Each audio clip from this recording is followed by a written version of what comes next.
এখানে অনেক দুর্ভাগা ছেলে মেয়েরা আছেন, কোন একটা কথার মধ্যে 19-20 হলে মার সাথে চিল্লাই কথা বলে।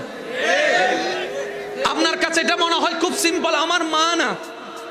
আপনি তো বুঝতে পারেন নাই আওয়াজটা এই বাংলার জমিনের এই এলাকায় থেমে যায় নাই, এটা রবের দরবার পর্যন্ত চলে গিয়েছে। এই আওয়াজ যদি মায়ের অন্তর ভেঙে দেয়, ও আমার ভাইয়েরা মনে রাখবেন, জীবন তছনছ হয়ে যাবে, 1000 ডিগ্রিতেও কিছু কাজ হবে না। আর মায়ের দোয়া নেন, মায়ের দোয়া নেন, বাবার দোয়া নেন, সংসারে চলতে গেলে 1000 কিছু হবে। কথা বলেন রে ভাই, একসাথে নিচে থাকতে গেলে অনেক কিছু হবে। সব সময় মানুষের মন চিন্তা একরকম থাকে না। স্বামী স্ত্রীর মধ্যে অনেক কিছু হতে পারে, ঠিক কিনা বলেন না? জোরে বলেন না।